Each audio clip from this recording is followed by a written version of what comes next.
ഈ ഹോട്ടലിൽ എലിക്കുട്ടന്മാരായിരുന്നു കുക്ക് ചെയ്തിരുന്നത്. അപ്പോഴാണ് അവിടേക്ക് ഒരു ഹെൽത്ത് ഇൻസ്പെക്ടർ വന്നത്. എലിക്കുട്ടന്മാരെ കണ്ടതും ഹോട്ടൽ പൊട്ടിക്കാൻ അയാൾ ഓടി. പക്ഷെ അയാളെ എലിക്കുട്ടന്മാർ ശരിപ്പെടുത്തി. അങ്ങനെ അവർ ഇന്നത്തെ സ്പെഷ്യൽ ഡിഷ് ഉണ്ടാക്കാനായി കുളിച്ച് കുട്ടപ്പന്മാരായി. അവരുടെ നേതാവായ ഷെഫ് എലിക്കുട്ടന്റെ നിർദ്ദേശപ്രകാരം അവരെല്ലാം ഓരോ ഡിഷസായി ഉണ്ടാക്കാൻ തുടങ്ങി. അപ്പോഴാണ് അവിടേക്ക് ജോ വരുന്നത്. അവൻ കുക്കിംഗ് അറിയാത്ത ഷെഫായിരുന്നു. അവനിന്നൊരു സ്പെഷ്യൽ ഐറ്റം ഉണ്ടാക്കി ഹോട്ടലിൽ വരുന്ന ഒരു സ്പെഷ്യൽ ഗസ്റ്റിന് കൊടുക്കണം. എന്ത് ചെയ്യുമെന്നറിയാതെ വിഷമിച്ചിരിക്കുമ്പോഴാണ് അവന്റെ ഫ്രണ്ടായ ഷെഫ് എലിക്കുട്ടനും ബാക്കിയുള്ള എലിക്കുട്ടന്മാരും അവനെ സഹായിക്കുന്നത്.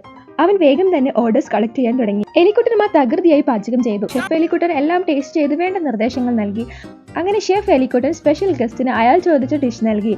അയാൾ അത് കഴിച്ചതും അയാൾക്ക് അയാളുടെ കുട്ടിക്കാലത്തെയും അമ്മയെയും എല്ലാം ഓർമ്മ വന്നു. അയാൾ അത് സന്തോഷത്തോടെ കഴിക്കാൻ തുടങ്ങി. അയാൾ ജോയെ അഭിനന്ദിച്ചു. പക്ഷെ ശരിക്കും അതുണ്ടാക്കിയത് എലിക്കുട്ടനാണെന്ന് പറഞ്ഞ് അയാൾക്ക് മുന്നിൽ അവനെ എത്തിച്ചു. അയാൾ അവനെ അഭിനന്ദിച്ചു. അങ്ങനെ അയാൾ എന്നും എലിക്കുട്ടന്റെ ഡിഷിനായി ആ ഹോട്ടലിൽ എത്താൻ തുടങ്ങി.